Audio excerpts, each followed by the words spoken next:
Okay so hello welcome back everyone to this another beautiful सा video. हम लोग continue करने वाले constitution of India. Constitution of India के सेकंड क्लास होगा। कॉन्स्टिट्यूशन ऑफ इंडिया में हम लोगों ने लास्ट क्लास देखा है सारे आर्टिकल्स। आज उन आर्टिकल्स के बारे में हम लोग थोड़ा डीपली बात करेंगे, जल्दी जल्दी खत्म करेंगे, मतलब कुछ है नहीं, वैसे तो बचपन से पढ़ते आ रहे हैं हम लोग ये सारे आर्टिकल्स, लेकिन यहाँ पर बड़े होकर थोड़ा और सीख लेंगे सो दैट थोड़े और लंबी टाइम के लिए अपने को याद रह जाए ये आर्टिकल्स, जो कि बहुत इंपॉर्टेंट है आपके डे टू डे लाइफ के लिए and also for your educational journey. Okay, preamble के मतलब जो है वो हम लोग समझ चुके, प्रीएम्बल हम लोगों ने खत्म कर रखा है, प्रीएम्बल हो चुका है। स्ट्रक्चर क्या था, यूनिटरी फेडरल, ये हो चुका है, ठीक है। Sovereign, socialist, secular, democratic Republic, justice, liberty, equality, fraternity. भैया ये याद करके रखो, लिख के रखो, कहीं पे चिपका के रखो, आप अपने बच्चों को भी सिखा सकते हो ये चीज़। समझ में आ रहा है? ये जो चीज़ है ना, ये कोई लिखवा के आपको नहीं देगा, मैं दे रहा हूँ सो दैट आपका एक एक वर्ड जो है वो आपका ईजी हो जाए, समझ में आ जाए कि यार ये चीज़ होता है, इसका ये मतलब होता है। समझ में आ रहा है? तो कोई दिमाग में कोई जो है डाउट ना रहे। फेडरल यूनिटरी का डिफरेंस समझ में आ चुका है। फेडरल का वैसे हम लोगों ने देखा है कि फेडरल सिस्टम जो है वो क्या होता है। ओके, उसके बाद हम लोगों ने peculiar features of Indian federalism का होमवर्क दिया था and then we went to the constitution, that is right to equality से हम लोगों ने स्टार्ट किया। ये सारे आर्टिकल्स हम लोग देखा है कि इंडियंस के लिए कौन से आर्टिकल्स जो है वो लागू होता है, फॉरेनर्स के लिए कौन से एंड सबके लिए कौन से, ये सारा चीज़ जो है हम लोग ने देखा है। यहाँ पे स्टेट का डेफिनेशन हम लोगों ने देखा है। अब स्टेट से ही कंटिन्यू करने वाले आज हम लोग। स्टेट में हम लोग को ये पता लगा है कि भैया सुनो ना, स्टेट में अपने को ये पता लगा कि भैया सुनो ना, ये जो गवर्नमेंट ऑफ इंडिया है एंड पार्लियामेंट ऑफ इंडिया है, ये एक स्टेट है, ठीक है। इसको स्टेट के कैटेगरी में हम लोग पकड़ते हैं। फिर गवर्नमेंट, ठीक है, स्टेट गवर्नमेंट और लेजिस्लेचर जो है वो भी गवर्नमेंट के अंदर आता है। फिर कोई भी लोकल ऑथोरिटी जो है, कोई भी लोकल ऑथोरिटी जो है वो भी गवर्नमेंट के अंदर आता है। Government in a sense state के अंदर आता है। समझ में आना है? स्टेट इंक्लूड्स, क्या क्या इंक्लूड करता है स्टेट इंक्लूड करता है अपना भैया जो है government of India, parliament, government यहाँ पे मतलब स्टेट गवर्नमेंट, फिर लेजिस्लेचर ऑफ ईच स्टेट, फिर लोकल ऑथोरिटीज और अदर ऑथोरिटी, लोकल और अदर ऑथोरिटी वहाँ पे क्या क्या है जो कि टेरिटरी के अंदर है, under the control of GOI है। समझ में आ रहा है? समझ में आ रहा है? कोई दिक्कत वाली बात नहीं है, ठीक है। ओके, ये समझ में आ चुका है। अब हम लोग ना और एक चीज़ देखेंगे यहाँ पे, पता है क्या देखेंगे हम लोग? बताओ और क्या देखेंगे सर? यहाँ पे बता दीजिए एक बार। हम लोग देखेंगे कि भैया एजेंसी, ठीक है, एजेंसी ऑफ द स्टेट के बारे में जानेंगे हम लोग। क्या एजेंसी ऑफ द स्टेट मतलब स्टेट का कौन एजेंट रहता है, स्टेट का कौन एजेंट रहता है? समझ में आ रहा है? हाँ जी, हाँ जी, ओके, चलो सुनो। यहाँ पे ये एक केस था जहाँ पे हम लोगों ने देखा है अजय हसिया वर्सेस खालिद मुजीब। अजय हसिया वर्सेस खालिद मुजीब बहुत इंपॉर्टेंट है केस, एग्जामिनेशन में बहुत बार पूछा गया है, ठीक है। सुप्रीम कोर्ट हैज़ इनंसिएटेड मतलब कहना, ठीक है, the following test for determining whether an entity is an instrumentality और एजेंसी ऑफ द स्टेट। मतलब कोई भी एंटिटी जो है वो स्टेट के अंडर आता है कि नहीं, वो टेस्ट करने के लिए हम लोगों ने कोई रूल्स जो है वो बना के रखा है। इनमें से कोई भी जो है अट्रैक्ट हो जाता है तो हम लोग मान के चलेंगे ये चलो ठीक है ये गवर्नमेंट का है। समझ में? कोई भी एंटिटी जो है ना वो गवर्नमेंट का मतलब स्टेट का है, स्टेट के कंट्रोल में। समझ में? पकड़ लो मेरा दुकान, ठीक है, चलो पकड़ लो मेरा प्रिंटिंग प्रेस है या फिर मेरा जेरोक्स का दुकान है, तो वो गवर्नमेंट का है। मैं अपने दुकान को कहता हूँ कि मेरा जो दुकान है ना गवर्नमेंट का, ठीक है। तो कोई भी इंसान मान लेगा, ऐसे हम लोग मान लेंगे, हाँ जी, कोर्ट मान लेगा कि हाँ ये गवर्नमेंट का है क्योंकि मैं कह रहा हूँ? नहीं, उसको मानने के लिए कुछ टेस्ट वगैरह करेंगे ना। हाँ जी, जैसे हम लोग डेंगू जो है जब हो जाता है तब हम लोग क्या करते हैं, ब्लड टेस्ट, है ना। बहुत सारी बीमारी के लिए हम लोग ब्लड टेस्ट करते हैं, तो वही पता करने के लिए कि ये है भी या नहीं, है ना, डेंगू है या नहीं है, ये करने के लिए हम लोग अनुमान करने के लिए हम लोग क्या करते हैं, ब्लड टेस्ट करते हैं। तो वैसे ही ये एजेंसी जो है ये अपना एंटिटी जो है, एंटिटी दुकान कुछ भी कह लो, ये जो है ये गवर्नमेंट का है कि नहीं, ये स्टेट का है कि नहीं, ठीक है। ये हम लोग कैसे करेंगे, टेस्ट करेंगे। टेस्ट कैसे करना है देखो अच्छे से। सबसे पहले देखेंगे अगर एंटायर शेयर कैपिटल उस कॉरपोरेशन का गवर्नमेंट अगर हेल्ड कर रहा हो तो वो स्टेट का है भाई मेरे, वो स्टेट का है, गवर्नमेंट है, ठीक है। ये आपका दुकान जो है गवर्नमेंट है क्योंकि पूरा शेयर कैपिटल जो है दुकान का, मतलब यहाँ पे मैं दुकान का एग्जांपल ले रहा हूँ, यहाँ पे कॉरपोरेशन, ठीक है, आपके कंपनीज कुछ भी हो सकते हैं, ये गवर्नमेंट का है, समझे। फिर देखो बोले फिनेंशियल असिस्टेंस मिल रहा है स्टेट से, कितना मिल रहा है, so much as to meet almost the entire expenditure of the corporation. भैया पूरा जो खर्चा मेरा लग रहा है मेरे कॉरपोरेशन में, जितना भी खर्चा है मतलब पूरा ही लगभग पूरा ही गवर्नमेंट जो है वो बियर कर रहा है, मतलब स्टेट बियर कर रहा है, तो ये गवर्नमेंट का है। हम लोग मान के चलेंगे गवर्नमेंट का है आपका कॉरपोरेशन, समझ में आ रहा है? क्योंकि स्टेट गवर्नमेंट वैसे ही थोड़ी ना पे करेंगे सारे एक्सपेंसेस के लिए, सारे खर्चों के लिए। समझ में आ चुका है? फिर है corporation enjoys a monopoly status. Monopoly status सिर्फ गवर्नमेंट ही आपको दे सकता है। मोनोपोली मतलब आप ही ये धंधा कर सकते हो और कोई नहीं, आप ही ये धंधा कर सकते हो और कोई नहीं। ऐसा जो है ना भैया सिर्फ गवर्नमेंट ही आपको दे सकता है, इतना बड़ा बड़ा जो है अधिकार। ठीक है, मोनोपोली स्टेटस एंजॉय कर रहे हो आप, जो बिजनेस कर रहे हो वो कोई नहीं कर सकता, सिर्फ आप ही कर सकते हो। कैसे? गवर्नमेंट ने अलाउ कर रखा है। चलो फिर है existing of deep and pervasive state control. Deeply आपके पूरे मैनेजमेंट को कंट्रोल कर रहा है कौन? स्टेट पूरे आपके जो कॉरपोरेशन है उसको पूरा कंट्रोल कर रहा है, स्टेट ही कंट्रोल कर रहा है। तो उसके बाद है आपके कॉरपोरेशन का फंक्शन कुछ ऐसा है, लग रहा है कि पब्लिक इंपॉर्टेंस जैसा, जैसे कि हॉस्पिटल्स वगैरह। ठीक है, and closely related to government functions, government के काम काज जो है उससे रिलेटेड है।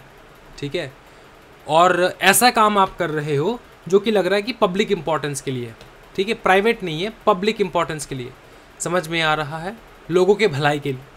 तो कहीं हद तक हम लोग इस चीज़ को भी टेस्ट करने के लिए, मतलब इस चीज़ को भी आजमाते हैं देखने के लिए कि ये गवर्नमेंट का है कि नहीं। फिर है department of government is transfer to a corporation. पकड़ लो एक गवर्नमेंट डिपार्टमेंट है, state government, for example SBI, ये गवर्नमेंट बैंक है, इसका एक डिपार्टमेंट जो है ना मेरे कॉरपोरेशन सैम लिमिटेड को सौंप दिया गया, बोले कि ये डिपार्टमेंट तू संभाल। तो मेरा ये जो डिपार्टमेंट है कॉरपोरेशन है, क्या बन जाएगा बताओ? गवर्नमेंट का बन जाएगा, गवर्नमेंट के अंदर है, तो मैं जो हूँ गवर्नमेंट का एक हिस्सा बन जाऊँगा। समझ में आ रहा है ना? समझ में आ रहा है? समझ में आ रहा है? हाँ जी, तो मेरा कॉरपोरेशन गवर्नमेंट कॉरपोरेशन हो जाएगा। हाँ जी, हो सकता है, कोई दिक्कत वाली बात नहीं है सर। ठीक है, मैं गवर्नमेंट का एजेंट हूँ कि नहीं, गवर्नमेंट के बिहाफ में काम कर रहा हूँ कि नहीं, वो टेस्ट करने के लिए। समझ में आ रहा है? मेरे कॉरपोरेशन को ट्रांसफ़र कर दिया गया है एक पर्टिकुलर डिपार्टमेंट, तो हाँ मैं एज एन एजेंट काम कर रहा हूँ गवर्नमेंट के लिए, तो गवर्नमेंट का ही एजेंट हूँ मैं, गवर्नमेंट के बिहाफ पे काम कर रहा हूँ मैं, प्राइवेट नहीं है, गवर्नमेंट। समझ में आ रहा है? कोई दिक्कत वाली बात कुछ बता दो, अभी से बता दो, कोई दिक्कत है तो। नहीं, बाद में ऐसा मतलब बोलना नहीं है कि सर दिक्कत आ रहा है। बताओ कमेंट सेक्शन में लिख के बताओ सर बवाल या फिर सर थोड़ा समझ में कम आ रहा है मेरे को। हाँ जी, फटाफट लाइक कर दो वीडियो को, जैसे भी हो जाए फटाफट अभी के अभी लाइक कर दो भैया, सच्ची में बवाल में सिखाने वाला हूँ आपको। ओके, स्टार्ट करते हैं हम लोग, फिर जाएंगे हम लोग। ये हो चुका है, ठीक है। ओके, आर्टिकल 13 तो हम लोग मैंने लिखवा दिया है आपको, यहाँ से करने की कोई ज़रूरत नहीं, वहाँ से कर लेना है आपको। वेवियर का क्या है? वेवियर का सिर्फ इतना सिंपल मैं आपको बता दूँ, फंडामेंटल राइट आपको दे दिया है मैंने, आपको चाहिए तो ले लो, नहीं चाहिए तो वेव ऑफ कर दो। कह दो मेरे को नहीं चाहिए, वेव ऑफ कर सकते हो, कर सकते हो, कोई दिक्कत वाली बात नहीं। देखो क्या बोला, the doctrine of waiver of right is based on the premise that a person in his best जज, आप आपके खुद के बेस्ट जज हो, आपको चाहिए नहीं चाहिए ये आपको पता होगा, that he has the liberty to waive the enjoyment of such right are conferred on him by the state. ठीक है, आपको गवर्नमेंट जॉब मिल सकता है, लेकिन आपको करना ही नहीं है गवर्नमेंट जॉब, आपको प्राइवेट करना है, तो आपने वेव ऑफ कर दिया, बोले कि मेरे को चाहिए नहीं, मेरे को चाहिए ही नहीं। ठीक है, तो ये आपका पर्सनल मर्जी। समझ में आ रहा है? लेकिन क्या गवर्नमेंट आपको जो है इक्वल अपॉर्चुनिटी देगा? हाँ, इक्वल अपॉर्चुनिटी मिलेगा। क्या आपको चाहिए अपॉर्चुनिटी? नहीं चाहिए सर, बिजनेस करेंगे ना सर। हाँ जी सर, हाँ जी, प्राइवेट कंपनीज में, बड़े बड़े कॉरपोरेट्स में करेंगे सर। ठीक है, तो तब वेव ऑफ कर दिया आपने। डॉक्ट्रिन ऑफ सेवरेबिलिटी ये दोबारा यहाँ पे लिख के रखा है मैंने। अच्छा, उसके बाद आ जाते हैं हम लोग आर्टिकल 14 में। आर्टिकल 14 क्या कहता है अपना बता दो फटाफट। Right to equality, right to equality. हाँ जी, राइट टू इक्वालिटी क्या कहता है? आर्टिकल 14 से लेकर 18 तक चलेगा आपका राइट टू इक्वालिटी। ठीक है, 14 से लेकर 18 तक चलेगा आपका right to equality, right to equality. 14 से लेकर 18 तक चलेगा आपका राइट टू इक्वालिटी। सबसे पहला हम लोग देखेंगे स्कोप ऑफ आर्टिकल 14, जो कि सबसे भयानक इंपॉर्टेंट है एग्जामिनेशन पॉइंट ऑफ व्यू के लिए। ठीक है, स्कोप देखेंगे आर्टिकल 14, क्या कहाँ क्या गया आर्टिकल 14 में। सिंपल चीज कहा गया सर, बोले सर आर्टिकल 14 में बोले ना क्लास लेजिस्लेशन जो है वो हम मना कर रहे हैं, क्लासिफिकेशन मना नहीं कर रहे, इक्वालिटी दे रहे हैं हम सबको, equality and right to equality 14 से लेकर 18 तक, 14 से लेकर 18 तक जो है वो है राइट टू इक्वालिटी। कह रहे कि हम लोग आपको क्लास लेजिस्लेशन, हम लोग आपको क्लास लेजिस्लेशन को फॉरबिड करवा रहे हैं, क्लास लेजिस्लेशन हम लोग मना कर रहे हैं, लेकिन हम लोग क्लासिफिकेशन मना नहीं कर रहे हैं। क्लासिफिकेशन आप कर सकते हो, क्लास लेजिस्लेशन मना कर रहे हैं। क्लास लेजिस्लेशन का मतलब यही होता है कि जात पात, ठीक है, समझ में आ रहा है, इस प्रकार से आप ऊंचे जात का, मैं नीचे जात का, इस प्रकार का, ये भैया हम लोग अलाउ नहीं करेंगे।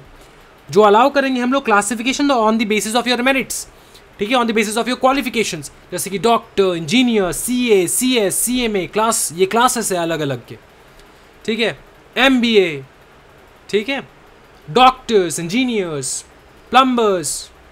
हाँ सर प्लम्बर, हाँ तो क्यों नहीं हो सकता, वो प्लम्बर है। आप कौन हो, आप हो सीएस कंपनी सेक्रेटरी, वो कौन है, वो है चार्टर्ड अकाउंटेंट, और वो दूर बैठा कौन है, वो है कॉस्ट अकाउंटेंट सर, और सर उसके बाजू में जो है वो है भैया अपना एमबीए, ठीक है, एमबीए वाला बंदा। समझ में आ रहा है, क्लासिफिकेशन अलाउड है, मैं सीएस, तू सीए, मैं सीएमए, तू सीएस, इस प्रकार का, समझ में आ रहा ना, ये अलाउड है। लेकिन जात पात, ऊंच नीच, ये बंद, ठीक है, ये नहीं हो सकता, ठीक है। अब ये जो क्लासिफिकेशन है, परमिसिबल क्लासिफिकेशन, ये किसके बेसिस पे है? Permissible classification must satisfy 2 conditions. पहला, it must be founded on an intellectual differentia, intellectual differentia के बेसिस पे हम लोग फाइंड करेंगे उसको, इंटेलेक्चुअल डिफरेंशिया के बेसिस पे हम लोग फाइंड करेंगे, क्या फाइंड करेंगे, इंटेलेक्चुअल डिफरेंशिया के बेसिस पे हम लोग फाइंड करेंगे इसको। फिर the differentia must have a relation to the object sought to be achieved. ये जो डिफरेंशिया है ना, इसका कोई रिलेशन रहा होना चाहिए, मतलब रहेगा किसके साथ, उस ऑब्जेक्ट के साथ जो हम लोग अचीव करने की कोशिश कर रहे हैं। सर समझाइए अच्छे से, सिंपल बात ये है, ठीक है। अगर मैं अपने को कह रहा हूं मैं सीए हूं, मैं अपने को अलग क्लास का बता रहा हूं, मैं सीएस हूं, मैं अपने अलग क्लास का बता रहा हूं, ऑब्जेक्ट क्या है, मैं अपने को क्लासीफाई कर रहा हूं, ये मेरा ऑब्जेक्ट है। किस प्रकार का classification, on the basis of intellectual differentia. समझ में आ रहा है, अब कोई दिक्कत वाली बात नहीं सर, बवाल।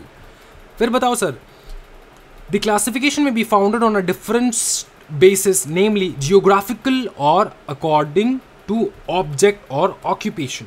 क्लासिफिकेशन जो है अलग अलग प्रकार का भी हो सकता है, ऑक्यूपेशन के बेसिस पे भी हो सकता है, जियोग्राफिकल क्लासिफिकेशन भी हो सकता है।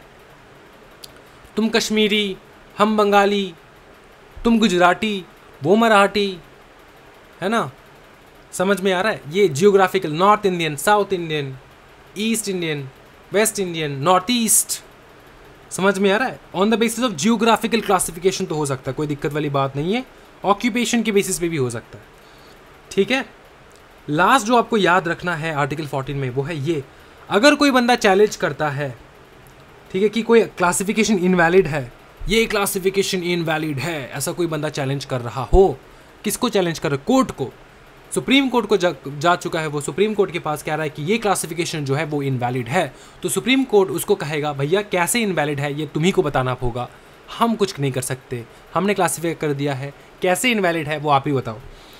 If any person challenges the classification is invalid और इरैशनल है, he will have to prove the irrationality. आपको प्रूव करना होगा कैसे इनवैलिड है, कैसे इरैशनल है। समझ में आ चुका है, कोई दिक्कत वाली बात नहीं है। क्या आर्टिकल 14 में इतना आप लिख के आ सकते हो आराम से बना के, कोई दिक्कत नहीं है, आराम से इतना ही याद रखना है। क्यों इससे ज़्यादा याद नहीं रखना है सर? क्योंकि अपने को सिर्फ एक आर्टिकल नहीं पढ़ना है, बहुत सारे आर्टिकल्स पढ़ने हैं। आर्टिकल्स 14 से लेकर 32 करना है पूरा, ठीक है। तो भैया दिमाग ख़राब हो जाएगा, थोड़ा याद रखो, अच्छे से याद रखो, जो कि मेन की पॉइंट्स है ये याद रखो भैया। 5 मार्क अगर है क्वेश्चन में तो पूरा 5 मार्क मिलेगा, ठीक है, ओके।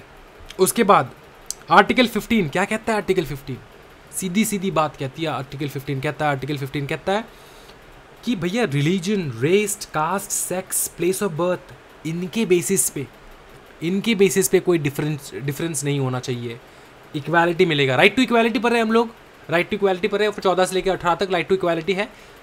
15 वाला आर्टिकल कहता है अपने को भैया कि रिलीजन, रेस, कास्ट, सेक्स, ठीक है, एंड प्लेस ऑफ बर्थ, बताओ फटाफट, याद करो, मेरे साथ साथ पढ़ो एंड याद करो।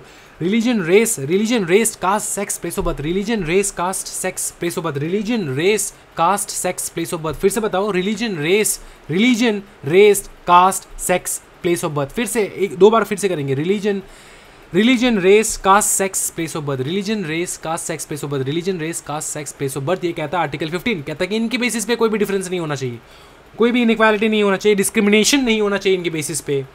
ठीक है, आप हिंदू, मुसलमान, सिख, ईसाई, ठीक है, कुछ भी, क्रिश्चियन, है ना, ये जो है इनके बेसिस पे आप डिफरेंस नहीं कर सकते। लेकिन क्या ये आप किसी प्राइवेट ऑर्गेनाइजेशन को जाकर बोल सकते हो? नहीं बोल सकते सर, क्योंकि ये आर्टिकल जो है, राइट जो है, ये अपने को कॉन्स्टिट्यूशन देता है स्टेट से मिलने वाला है अपने को। अगर कल पकड़ लो, कल स्टेट गवर्नमेंट आके क्या ले, क्रिश्चियंस को भैया हम रेलवे में नौकरी नहीं देंगे, तो भैया सरकार गिर जाएंगे। नरेंद्र मोदी का सरकार 2 दिन नहीं लगेगा गिरने में। नो कॉन्फिडेंस मोशन जो है पास कर दिया जाएगा अपने पार्लियामेंट में। समझ में आ रहा है कि क्रिश्चियंस को हम लोग नहीं देंगे रेलवे में नौकरी। ठीक है, समझ में आ रहा है ना? ऐसा नहीं हो सकता। तो क्योंकि स्टेट जो है ना, मतलब कॉन्स्टिट्यूशन अपने को राइट देता है, किसी भी प्रकार के डिस्क्रिमिनेशन से बचाता है। रेस हो आपका, कौन से रेस के हो, कौन से जाति हो, कास्ट जाति, कास्ट सेक्स, लड़का हो लड़की हो, लड़का हो लड़की हो, हाँ जी, फर्क नहीं पड़ता। प्लेस ऑफ बर्थ फर्क नहीं पड़ता, कहाँ से हो, नागालैंड, भैया बवाल जगह, बहुत सुंदर। 7 सिस्टर्स, हाँ जी, मणिपुर, मिजोरम से हो, चाइनीज दिखते हो भाई मेरे। ऐसा मत किया करो, ऐसा मत कहा करो कभी भी नॉर्थ ईस्ट के लोगों को। समझ में आ रहा है ना? अपने 7 सिस्टर्स को पहचानो। बताओ 7 सिस्टर्स कौन से हैं इंडिया के? इंडिया के 7 सिस्टर्स कौन से एक बार कमेंट सेक्शन में लिख लो। अगर यार थोड़ा भी मतलब है ना दिल और दिमाग में, कुछ पढ़ाई करके रखे हो, कुछ भी, 7 सिस्टर्स बता दो फटाफट कौन से हैं। हाँ जी, बता दो, फटाफट बता दो।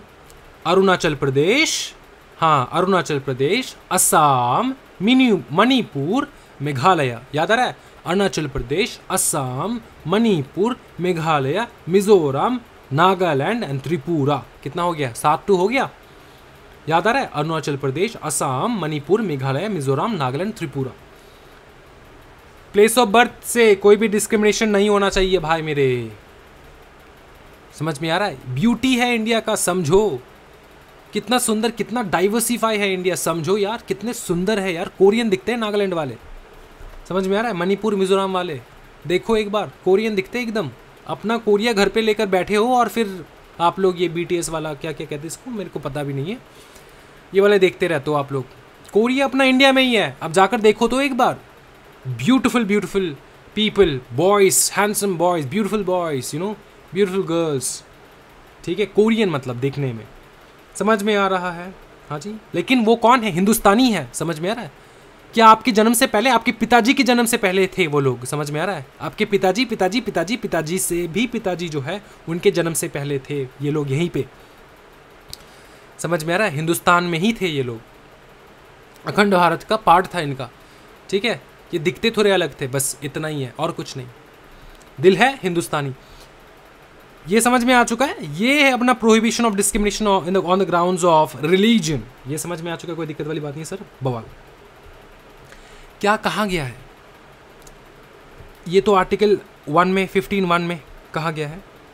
क्लॉज 2 में क्या कहा गया है? देखो, no citizen shall be subjected to any disability, restriction और कंडीशन विथ रिगार्ड टू, ये सारा इनको मना नहीं कर सकते आप लोग ऑन द बेसिस ऑफ ये सारे इनके बेसिस पे आप इनको ये वाले सुविधा जो है इनसे मना नहीं कर सकते। जैसे कि सर शॉप में जाना, पब्लिक रेस्टोरेंट में बैठना, होटल्स में जाना, प्लेस ऑफ बर्थ एंटरटेनमेंट, ठीक है, सॉरी प्लेस ऑफ बर्थ कह रहा हूँ, प्लेस ऑफ पब्लिक एंटरटेनमेंट जैसे कि मूवी हॉल वगैरह, PVR वगैरह। अच्छा, आप कहाँ से हो? मिजोरम से हो, आपको PVR में एंट्री नहीं मिलेगा।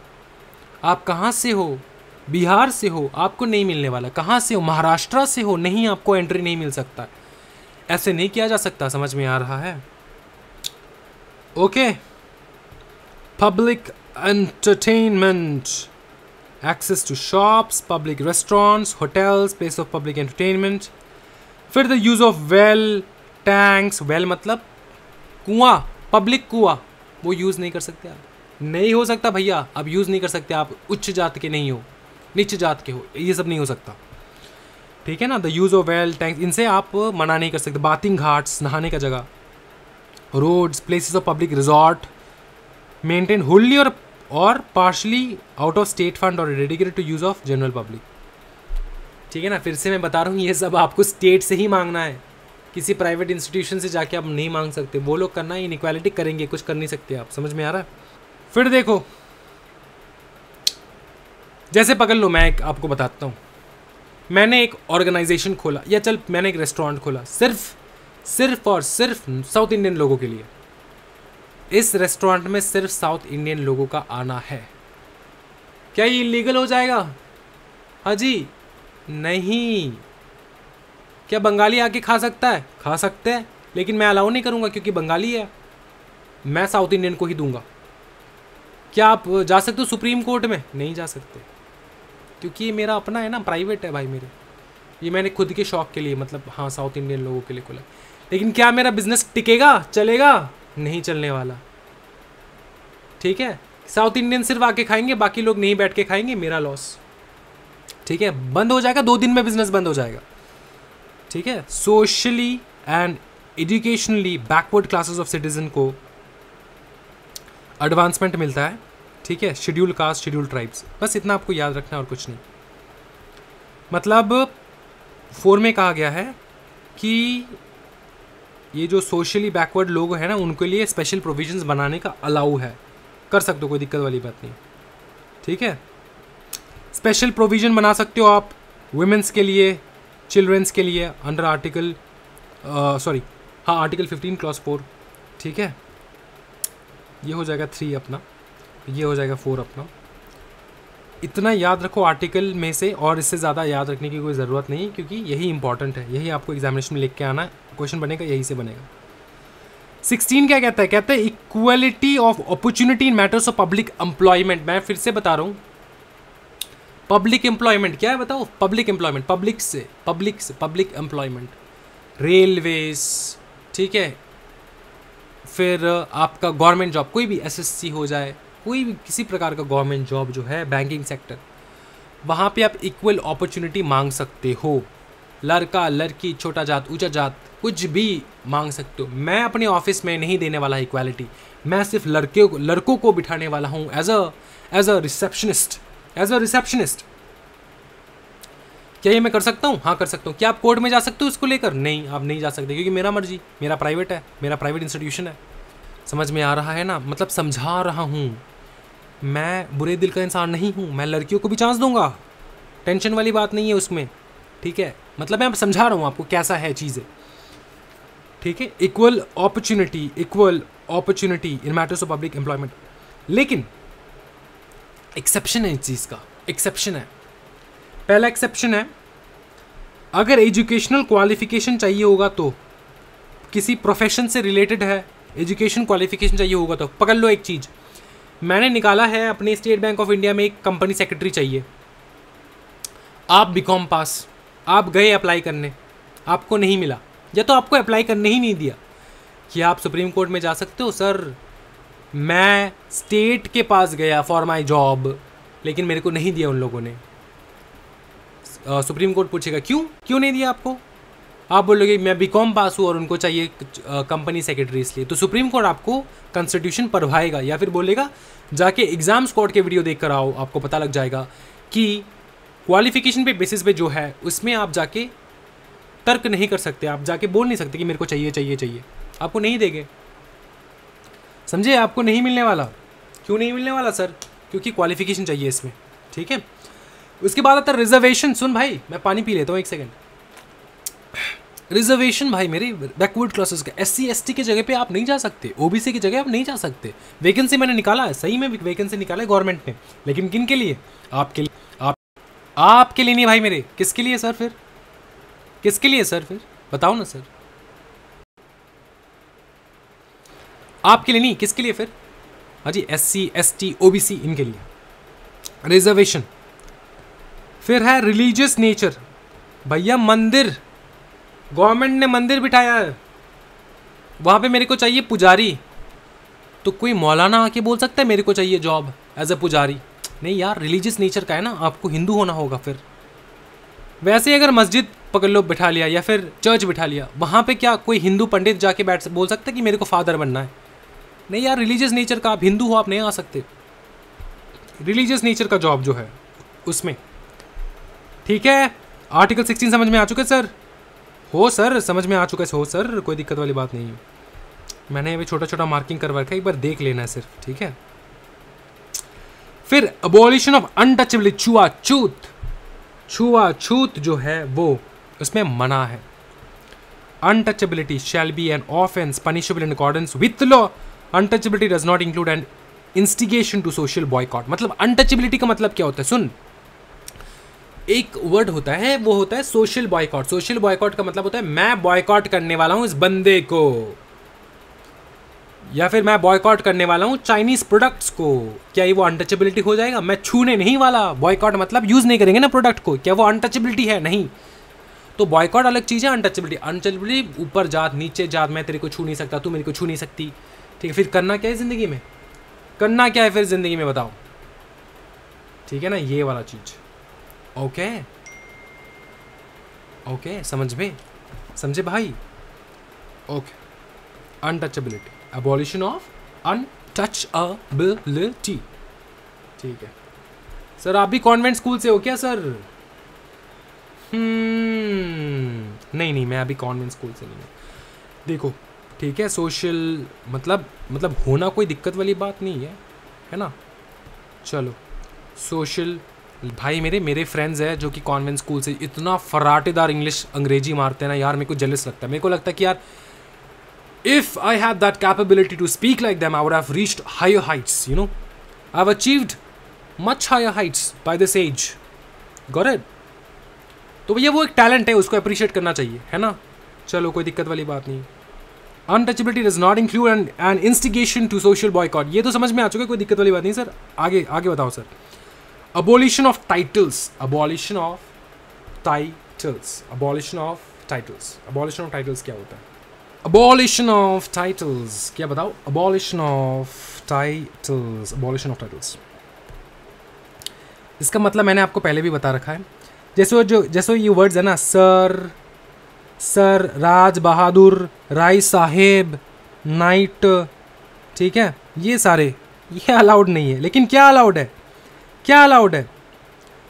No title not being a military और academic distinction. Not being a military and academic distinction. Not being a military academic distinction का मतलब ये होता है कि टाइटल तो है, लेकिन टाइटल्स को हम लोग अवॉइड कर रहे हैं, टाइटल्स को हम लोग मना कर रहे हैं, फॉरबिट कर रहे हैं, अबॉलिश कर रहे हैं टाइटल्स को। लेकिन मिलिट्री टाइटल अगर हो, ठीक है, कर्नल, ठीक है, समझ में आ रहा है? First officer, second officer, colonel, major, ठीक है, ये सारे इनको क्या करना है सर? इनको भी सर हटा दे? नहीं, इनको हटा नहीं सकते, इनको आपको बोल के आना है, ठीक है। फिर एकेडमिक डिस्टिंक्शन, CA में एकेडमिक डिस्टिंक्शन है भाई, डॉक्टर, इंजीनियर का तो कुछ है नहीं वैसे। No title not being a military और academic distinction, no title not being a military और एकेडमिक डिस्टिंक्शन, ठीक है। फिर no citizen of India shall accept any title from foreign state, जैसे सचिन तेंदुलकर सर को मिला था सर का टाइटल, वो। No person who is not a citizen of India shall while he holds any office or trust under the state except without the consent of president any title from any foreign state। मतलब who is not a citizen of India, बाहर देश से आया है लोग काम करने, उसको मिला है टाइटल, क्या हम लोग उसको सर बुलाना लग जाए? नहीं बुला सकते। क्या हम लोग उसको राय साहब बुलाने लग जाए? बाहर देश का सर, इंडियन नहीं है, बाहर देश का है, उसको बुलाए ना सर। नहीं भाई मेरे, नहीं बुला सकते until unless प्रेसिडेंट से अपनो अप्रूवल ले ले। No person holding any office of profit or trust under state shall without the consent of the president accept any present। मतलब स्टेट मतलब गवर्नमेंट ऑफिसर है, ठीक है, प्रेसिडेंट के अप्रूवल के बिना कोई भी किसी प्रकार का टाइटल जो है एक्सेप्ट नहीं कर सकता, ठीक है। ये हो चुका है अबॉलिशन ऑफ टाइटल्स। फटाफट जाएंगे हम लोग राइट्स रिलेटेड टू फ्रीडम। खत्म हो चुका है, 14 से 18 खत्म हो चुका है, राइट टू इक्वालिटी खत्म हो चुका है, अब है right to freedom, right to freedom, right to freedom, बताओ फटाफट, right to freedom. 19 to 22 sweetheart, 19 to 22। Article 19(1) The Constitution guarantees to the citizen of India 6 freedom, namely पहला freedom of speech and expression, assembly peacefully without arms। यही याद रखना है आपको और कुछ नहीं। सुन, ये आपको बना के लिखना है, पूरा पूरा पूरा बना के लिखना है। सिर्फ freedom of speech and expression का जो है, स्पीच एंड एक्सप्रेशन का जो एक एक्सेप्शन है वो आपको मैं करवा दूंगा। उसके बाद ये पूरा जो है ना, ये आपको बना के लिखना है एकदम, मतलब आराम से मैं समझा दूंगा। Freedom of speech and expression मतलब कुछ भी बोलना, लेकिन हर कुछ हम लोग बोल नहीं सकते, एक्सेप्शन है उसमें भी। असेंबली पीसफुल विदाउट आर्म्स मतलब बंदूक के बिना आप आराम से असेंबल करो ना, कहीं पर भी कोई दिक्कत वाली बात नहीं। फ्रीडम है, ये फ्रीडम पढ़ रहे हैं हम लोग, right to freedom. Assembly peaceful without arms, बंदूक के बिना असेंबल करो दोस्तों के साथ आराम से एक जगह पे, कोई दिक्कत वाली बात नहीं। एसोसिएशन बनाओ, यूनियंस बनाओ, कोऑपरेटिव सोसाइटीज बनाओ, कोई दिक्कत वाली बात नहीं है। इंडिया के कोई भी किसी भी टेरिटरी के अंदर आप फ्रीली घूमो, कोई दिक्कत नहीं है। Move freely through the territory of India. Reside and settle in any part of the territory of India. Practise any profession और to carry on any occupation, trade और बिजनेस। ठीक है, कहीं पर भी इंडिया में सेटल हो जाओ, रिसाइड करो, सेटल हो जाओ, कोई दिक्कत वाली। प्रैक्टिस एनी प्रोफेशन, प्रोफेशन को प्रैक्टिस करना होगा। कैरी और एनी ऑक्यूपेशन, ट्रेड और बिजनेस, किसी प्रकार का ऑक्यूपेशन, ट्रेड, बिजनेस जो है ये आपको करना है, करो, किसी भी जगह पे करो, कोई दिक्कत वाली बात नहीं। इसको याद कैसे रखना है मैं आपको समझा दूं फटाफट। देखो, ये बहुत अच्छा तरीका, देखो अच्छे से देखना है। स्पीच फ्रीडम है, स्पीच एंड एक्सप्रेशन देना है, मेरे को भाषण देना है। क्या मैं दे सकता हूँ? हाँ दे सकते हो। भाषण देने के लिए क्या अपने को एक जगह पे इकट्ठा होना पड़ेगा, असेंबल करना होगा? हाँ जी, एवेंजर्स असेंबल, असेंबल हो चुके हम लोग। फिर है सर, असेंबल होने के बाद मैंने भाषण देने के बाद मैंने सोचा कि एक अपना खुद का एसोसिएशन बनाए। क्या बना सकते हैं? हाँ जी बना लिए सर। फिर एसोसिएशन के साथ मेरे को मन कर रहा है कि मैं कश्मीर घूम के आऊँ, मतलब पूरा ऑल ओवर इंडिया घूमना है, freely through out the territory of India. क्या घूम सकते हैं? हाँ सर, ट्रिप लगा लेंगे, कोई दिक्कत वाली भी नहीं। कसौल चला जाएंगे sir, Kasol, Himachal Pradesh, Kasol. Oh my God, that's a beautiful beautiful place Kasol, beautiful beautiful place, because over there you can find only Russians and Israeli people out there getting high day and night. Kasol is that kind of a place. Okay, anyways, next, reside and settle in part of the, मैंने घूमने गया कसौल, मेरे को पसंद आ गया जगह, मैं वहीं पे बैठ गया, घूमने गया, फिर मैं रिसाइड करने लग गया, सेटल करने लग गया। अब सेटल तो हो गया, रिसाइड तो हो गया, बैठ तो गया मैं वहाँ पे, लेकिन कुछ काम तो करना होगा। काम करने के लिए क्या करेंगे सर? कोई भी ऑक्यूपेशन चूज कर सकते हैं। हाँ, कोई भी ऑक्यूपेशन चूज कर सकते। क्या ऑक्यूपेशन चूज करना है? मैं खोलूंगा एक रेस्टोरेंट, टूरिस्ट प्लेस है, रेस्टोरेंट खोलेंगे, टूरिस्ट प्लेस है, रेस्टोरेंट खोलेंगे। कौन सा चीज बेचेंगे? हाँ, रेस्टोरेंट में बताओ ना, मेरे को डिश का नाम भूल गया यार, मैं उनका लोकल डिश था, क्या था नाम? हिमाचल प्रदेश का कोई बंदा है तो बताओ उनका लोकल डिश कौन सा था? हाँ जी, मैं भूल गया। ये बहुत ब्यूटीफुल था, टेस्ट लेस था वैसे, लेकिन अचार के साथ, देसी घी के साथ खाने में बहुत मस्ती लगता है, मतलब मज़ा आ जाए आपको, है ना। सिड्डू था, सिड्डू याद आया मेरा, siddu, that's a local thing. मतलब मैं रेकमेंड नहीं कर रहा हूँ कि खाओ, क्योंकि खाने के बाद अगर आप नॉर्थ ईस्ट के लोग हो, नॉर्थ के मतलब लोगों को स्पाइसी चीज़ें पसंद है, तो जाके वो मतलब बहुत ज़्यादा अच्छा नहीं लगने वाला, क्योंकि वो मतलब टेस्टलेस है वो चीज़ वैसे। लेकिन वो अगर आप देसी घी के साथ, अचार के साथ खाओगे तो मज़ा आ जाता है, मतलब पेट भर जाता है वैसे। सिद्धू, ठीक है। जैसे आप कलकत्ता आओगे तो क्या खाओगे? बिरयानी, ऑब्वियसली। हैदराबाद जाओगे क्या खाओगे? बिरयानी, ऑब्वियसली। हैदराबाद और कलकत्ता के बिरयानी में ये डिफरेंस है कि वहाँ पे मिलता नहीं है आलू, और यहाँ पे जब तक समोसे में रहेगा आलू तब तक रहेगा अपने कोलकाता में भी बिरयानी में आलू। समझ में आ रहा है ये चीज़? ओके, ये हो चुका है सर, ये पूरा समझ में आ चुका है, ये मैंने रिलेट करके पढ़ा दिया है। पहले स्पीच देना है, स्पीच देने के लिए असेंबल करना है, असेंबल एवेंजर्स असेंबल करना है, फिर बनाना है अपने को एसोसिएशंस के साथ घूमना है कश्मीर, हिमाचल प्रदेश। घूमने के बाद मेरे को सेटल होना है वहाँ पे, सेटल होने के बाद मेरे को कुछ काम तो चाहिए होगा, तो मैं सिड्डू बेचने लग जाऊँगा, सिड्डू पाजी बेचने लग जाऊँगा। ठीक है, कोई दिक्कत वाली बात नहीं है सर, हो चुका है। फिर नेक्स्ट बताओ सर, अच्छा, right to freedom of speech and expression, इसमें एक्सेप्शंस है, जो एक्सेप्शंस यहाँ पर है एग्जामिनेशन में पूछा जाएगा, और कुछ मत पढ़ो, जो मैं करवा रहा हूँ सिर्फ वही करना है भाई मेरे, ठीक है। देखो करना क्या सर, एक्सेप्शंस है, एक्सेप्शंस पहला एक्सेप्शंस है, सॉवरेनिटी एंड इंटीग्रिटी के अगेंस्ट में कोई भी कुछ भाषण नहीं देना है। Sovereignty and integrity of India के अगेंस्ट में, sovereignty and integrity of India के अगेंस्ट में कोई भी भाषण नहीं देना है। सिक्योरिटी ऑफ द स्टेट के अगेंस्ट कुछ नहीं कहना है। Friendly relation with foreign state, मतलब फॉरेन स्टेट के साथ अपना फ्रेंडली रिलेशन है तो उस फ्रेंडली रिलेशन को डिस्ट्रॉय नहीं करना है। समझ में आ रहा है। पब्लिक ऑर्डर मेंटेन करके चलना है। डिसेंसी मोरालिटी मेंटेन करके चलना है जब भी स्पीच दे रहे हो। Right to freedom of speech है ना, कुछ भी कह सकते हो। तो आप ये कह सकते हो हिंदुस्तान तुम्हारे टुकड़े होंगे, हाँ जी, जेएनयू में कह सकते हो ये चीज़? नहीं कह सकते ना, कुछ भी नहीं कह सकते भाई मेरे। तो कहना क्यों है भाई? अगर आपको ये कहना है तो पाकिस्तान चले जाओ। अफजल हम शर्मिंदा है, तुम्हारे कातिल जिंदा है। भाई साहब मतलब मैं अगर वहाँ का डीआईजी वगैरह होता, ऑब्वियसली मेरे आउट ऑफ कंट्रोल है, मैं कुछ कर नहीं सकता, ऊपर से ऑर्डर आना होगा उसके बाद। लेकिन भाई साहब अगर एक बार ऑर्डर आ जाए, माँ कसम कसौल में जाके छोड़ देते सबको पीट पाट के। समझ में आ रहा है? फिर देखो डिफेमेशन नहीं करना है। Incitement to an offence, incitement to an offence का मतलब होता है कोई इंसाइटमेंट मतलब इनकरेज करना, कोई भी ऑफेंस को इनकरेज करने के लिए। चलो हम लोग जाके आज जमा मस्जिद तोड़ देंगे, चलो हम लोग जाके आज मंदिर को तोड़ देंगे, है ऐसे उल्टा सीधा चीज़। इंसाइटमेंट टू एन ऑफेंस, ठीक है, कोई भी ऑफेंस करने के लिए उकसाना नहीं है। चलो ये है एक्सेप्शंस।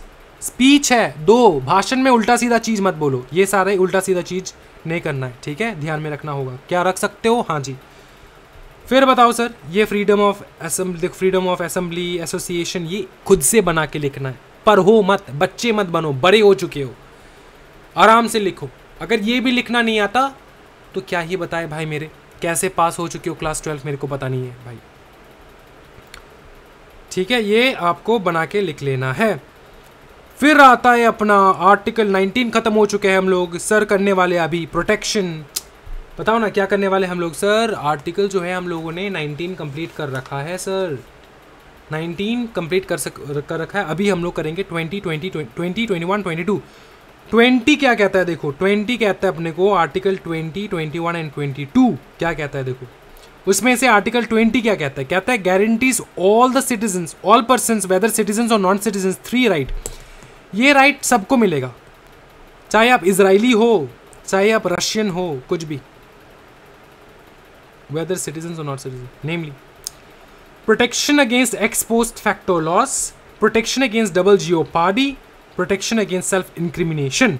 तीनों फटाफट मैं समझा दूंगा, ये रीड कर लेना एक बार। Protection against ex post facto loss, protection against बताओ क्या? ex post facto loss, फटाफट लिख लो, मैं फटाफट डिक्टेट करूंगा, फटाफट लिख लो, समय नहीं है लिखवाने का, मैं लिखने के नहीं दे सकता, फटाफट लिख लो, अभी मैं डिक्टेट करूंगा।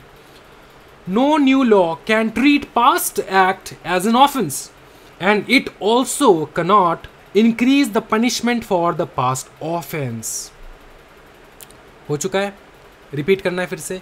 ex post facto laws के सामने लिख लो, no new law can treat past act as an offense, and it also cannot increase the punishment for the past offense। क्या ये समझ में आ चुका है? कोई दिक्कत वाली बात नहीं है, कोई दिक्कत वाली बात नहीं है, ठीक है। चलो फिर सर ये समझा दीजिए, कल मैंने समझा दिया है, उसको रीड कर लेना एक बार। Protection against double jeopardy मतलब sir, protection against double jeopardy sir कुछ लिखवा दो भाई, सिंपल बात है। Protection against double jeopardy का मतलब होता है no person shall be prosecuted and punished for the same offence more than once. ये यहाँ पे यहीं पे तो दे के रखे, देखो ना, no person can offence for more than once, खत्म।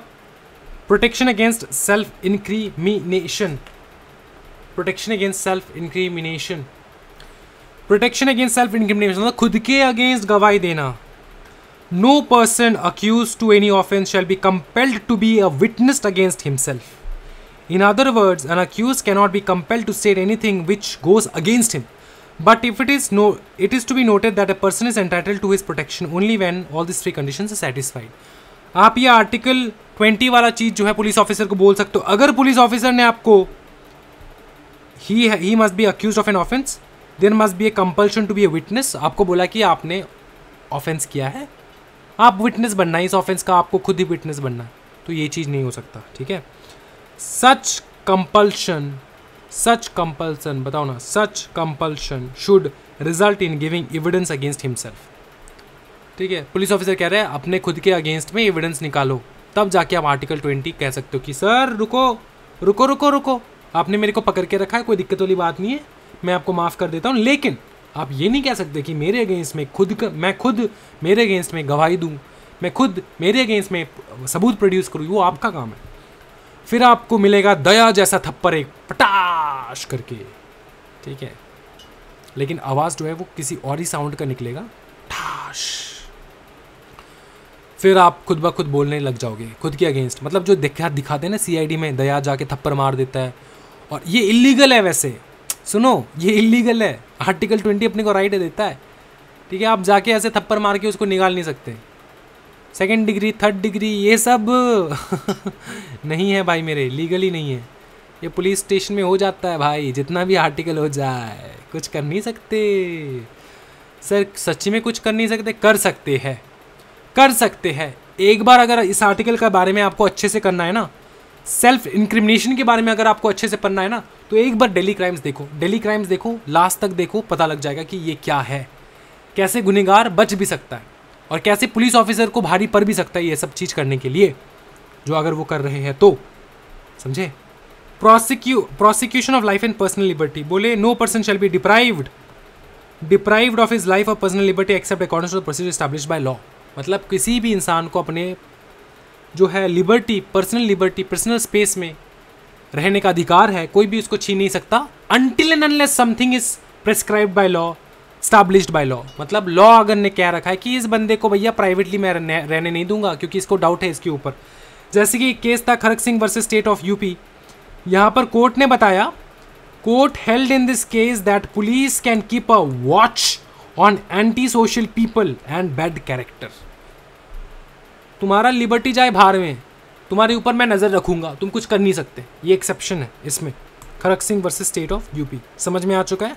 इतना याद रख सकते हो? हाँ सर, ये एक ही लाइन है, इसी को बना के लिखना है पूरा एग्जामिनेशन में। ओके,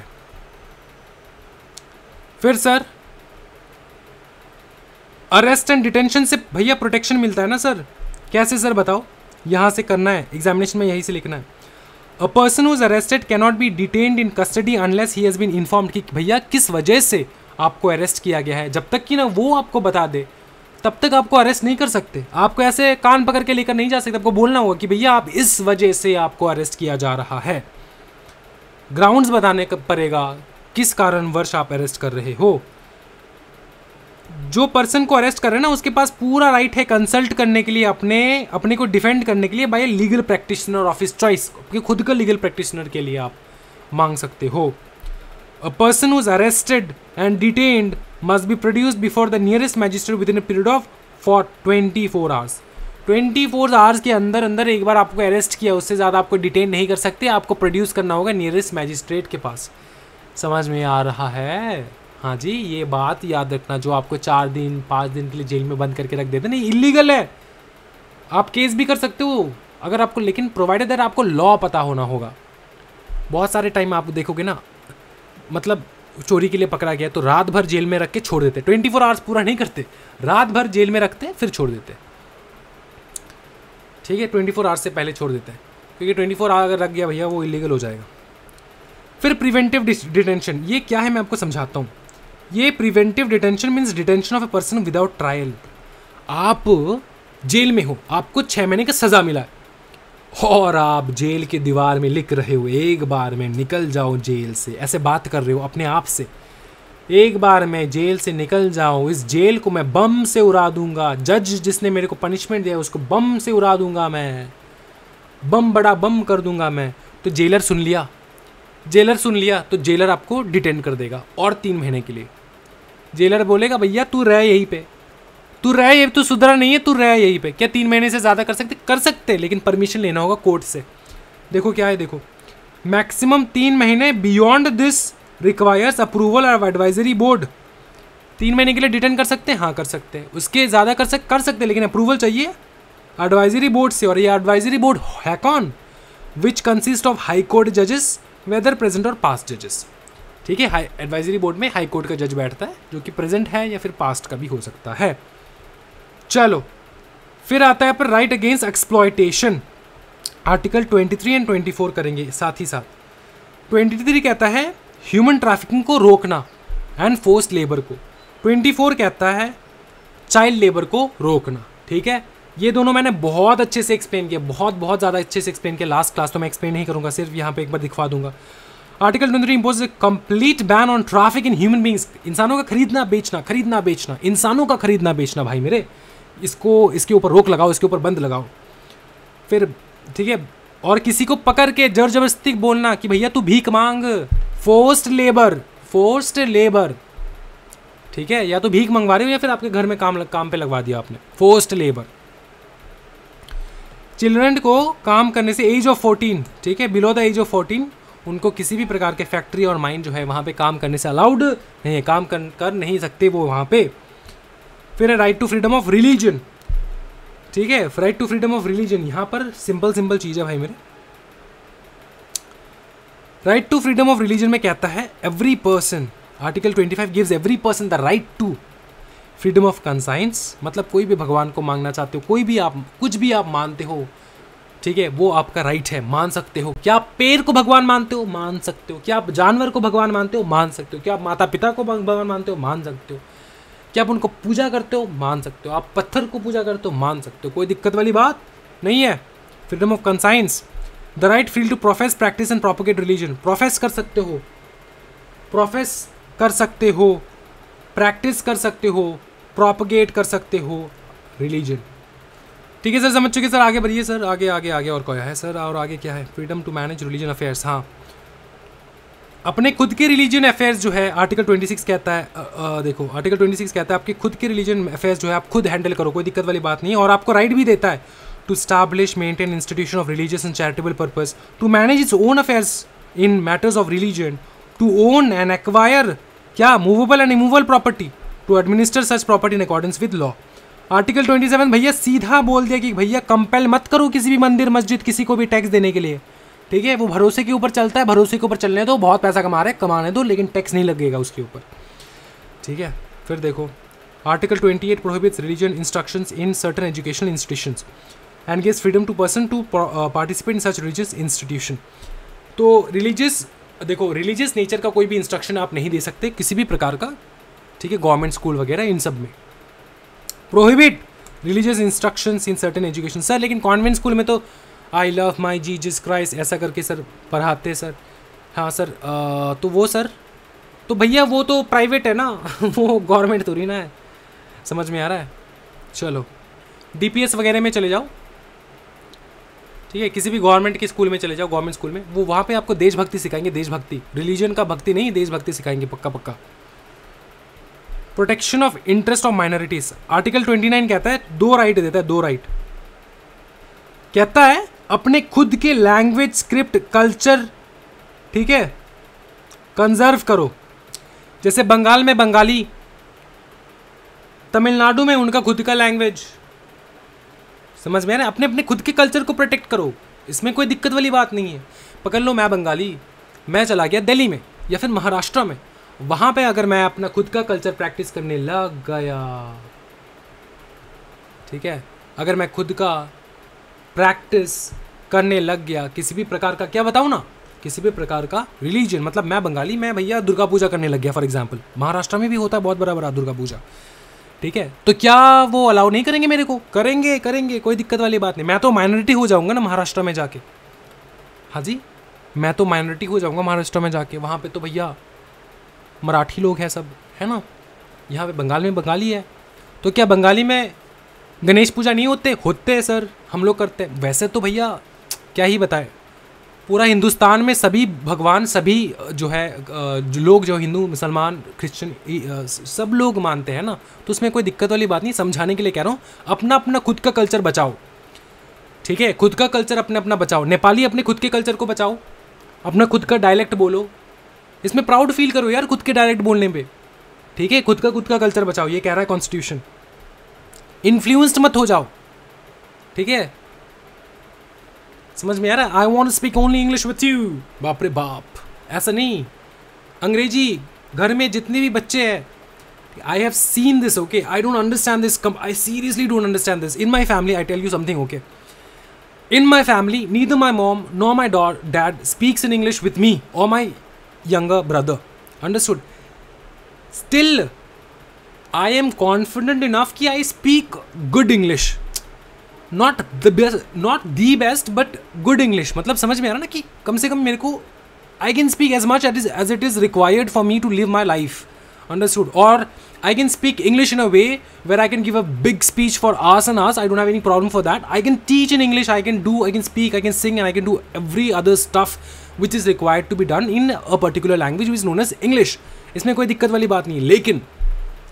लेकिन आज तक ना मेरे मम्मी ने मेरे साथ इंग्लिश में बात किया ना मेरे पापा ने। उनने खुद का डायलेक्ट जो है, बंगाली भाषा जो है, वो प्रोटेक्ट किया उन लोगों ने। लेकिन मैं आजकल देखता हूँ, आजकल नहीं, इस जनरेशन के ऊपर, मतलब इस जनरेशन को थोड़ा थोड़ा आजकल भक्ति आ रहा है सबके ऊपर, अपने खुद के कल्चर के ऊपर, खुद के मंदिरों के ऊपर, खुद के उसके ऊपर जो है भक्ति आ रहा है। मेरे को मतलब दिख रहा है, अपने अपने रिलीजन जो है मान रहे, दिख रहा है। मैं देखता हूँ भैया US रिटर्न वाले भैया, चाचा जी, चाचे है ना, अपने जो बच्चों हैं ना उनको इंग्लिश सिखाते, ऐसे इंग्लिश फराटेदार इंग्लिश बोलते भाई, खुद का डायलेक्ट नहीं पता उनको। मेरे खुद के फैमिली में है भाई, मेरे बंगाली नहीं आता उनको। छोटे छोटे बच्चे, my nephews and nieces don't know how to speak in Bengali, just know English. हाँ जी, मैं उनके माता पिता जो कि मेरे भाई बहन होंगे, मेरे भाई बहन ही है, कजन्स, उनको मतलब सच्ची में मैं सल्यूट करता हूँ। कितना बकलोल है ये लोग, ठीक है, जो ठीक है ऐसे करते हैं, मतलब अपने बच्चों को इंग्लिश सिखाते हैं पक्का, लेकिन खुद का डायलेक्ट नहीं आता उनको। So Rihan, can you tell me what you want for dinner? भाई मेरे चिल कर, खाने में क्या चाहिए? खुद का डायलेक्ट भी बोलो, खुद का डायलेक्ट भी प्रिजर्व करो, ठीक है। And also at the same time teach English, no problem. It's a corporate world, everything is corporatization तो है ही। अगर आपको फॉरेन में भी जाना है तब भी आपको इंग्लिश चाहिए, लेकिन it's a language, take it as a language, don't make it as a standard of living, है ना, keep it as a language, ठीक है। चलो, ये समझ में आ चुका, कोई दिक्कत वाली बात नहीं। सर आर्टिकल 30 क्या कहते हैं? सर आप इतना भाषण दे रहे हो सर मेरे को, ओके, टाइम वेस्ट नहीं करेंगे, देखो फटाफट। आर्टिकल 30 में क्या कहता है? Educational rights. ये तो हो चुका है यहाँ पे, अच्छा ये हो चुका है, अच्छा 29 का खत्म नहीं हुआ। 2 कहता है no citizen shall be denied admission in educational institution.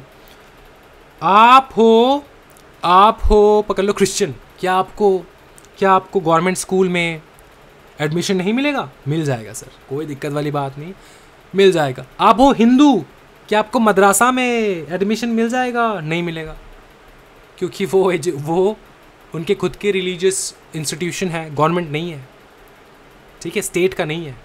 State का है तो बताओ, स्टेट का अगर कोई मदरसा है तो वहाँ पर भी आपको मिल जाएगा, समझ में आ रहा है? स्टेट का नहीं है ना, प्राइवेट।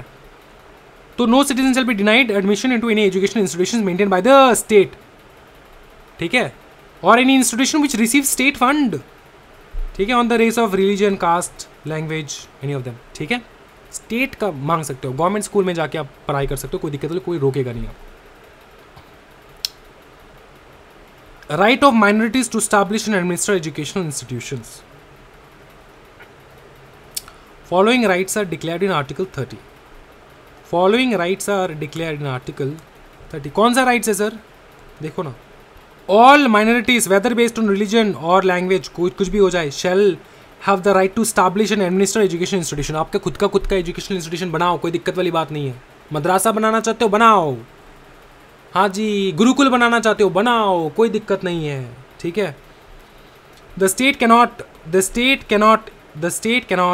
देखो, the state cannot in granting aid to education institution discriminate against any education institution. मतलब पकड़ लो, स्टेट ने जो है ना, ये एक एजुकेशन इंस्टीट्यूशन है, ये एक एजुकेशन इंस्टीट्यूशन है, ये एक पर्टिकुलर रिलीजन का है, ये एक पर्टिकुलर रिलीजन का है। गवर्नमेंट इसको फंड कर रहा है और इसको नहीं, ये तो नहीं हो सकता, ठीक है। एक को फंड कर रहा है, दूसरे को नहीं, ऐसा नहीं हो सकता, दूसरे को भी फंड करना होगा इक्वली। अगर प्रोवाइडेड दैट वो गवर्नमेंट ने सेटअप किया हो, है ना, ये चीज़ ठीक है। On the base of religion, बस और क्या, 30 तक हो चुका है, 31 पढ़ना है। 31 में क्या लिखा है, देखो देखो देखो, बहुत मज़ेदार चीज़ लिखा है। बोले right to property is no more a fundamental right which was previously, ठीक है, previously guaranteed by part 3 of the constitution. Part 3 मतलब क्या, फंडामेंटल राइट्स है। पार्ट 3 में फंडामेंटल राइट्स है, पार्ट 3 से हटा दिया है उसको। But the right to property, ठीक है, has been inserted in 300A of the Constitution, Article 300A reads, no person shall be deprived of his property save by authority of law. किसी भी इंसान को प्रॉपर्टी से डिप्राइव नहीं किया जाएगा। अगर आपको प्रॉपर्टी चाहिए खरीद के लो, कोई दिक्कत वाली बात नहीं है। सर मैं ना इंडियन हूँ और मैं बंगाली हूँ, मैं एक पर्टिकुलर डायलेक्ट जो है वो बोलता हूँ। सर क्या गवर्नमेंट मेरे को अलाउ करेगा महाराष्ट्र में कोई प्रॉपर्टी खरीदने के लिए? हाँ जी सर अलाउ करेगा, कोई दिक्कत वाली बात। आप कुछ भी हो जाए यार, रिलीजन कोई भी हो जाए, तुम्हारा डायलेक्ट कोई भी, लैंग्वेज कुछ भी हो जाए भाई मेरे, तुमको अलाउड है। सर नागालैंड में प्रॉपर्टी खरीद सकते, वहाँ पे नहीं खरीद सकते भाई मेरे, वहाँ पे कश्मीर जैसा राइट्स है। कोई भी वहाँ जो ना लोकल लोग जो है ना, वो आपको प्रॉपर्टी नहीं बेचेंगे, लीगली नहीं बेचेंगे, बेच नहीं सकते। और जो सर वहाँ पर ऑलरेडी है वो तब के है जब नागा लोग जो है ना बहुत पहले थे, इंडिपेंडेंस के पहले, इंडिपेंडेंस के बाद भी, तब उन लोगों ने प्रॉपर्टी खरीद, अभी नहीं खरीद सकते आप। तो ऐसा उनका लॉ है वहाँ पे, तो ऐसा चीज़ है। सर नागालैंड तो सर सुंदर भी नहीं है भैया, जाके देखो नॉर्थ ईस्ट, ये अनएक्सप्लोर्ड पार्ट है।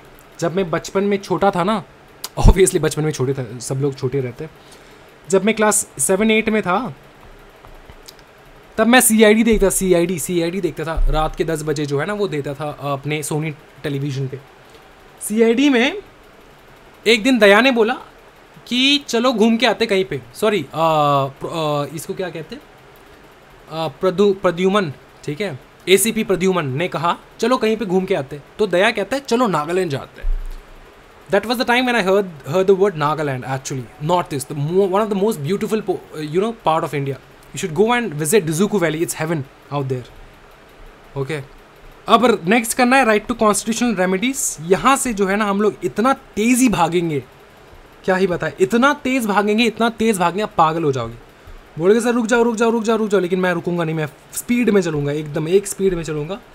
जो इंपॉर्टेंट है जैसे फंडामेंटल ड्यूटीज़, ये भैया ये थोड़ा बहुत जो है खुद में घर पे कर लो, फंडामेंटल ड्यूटीज़ क्या बचपन से पढ़ते आ रहे हो, ठीक है। ऑर्डिनेंस मेकिंग पावर ऑफ, ये मैं करवा दूंगा नेक्स्ट वीडियो में। ये चैप्टर खत्म हो जाएगा भाई मेरे पूरा। आज के वीडियो में इतना ही रखते हैं। Thank you so much everyone, happy learning guys, bye bye and take care.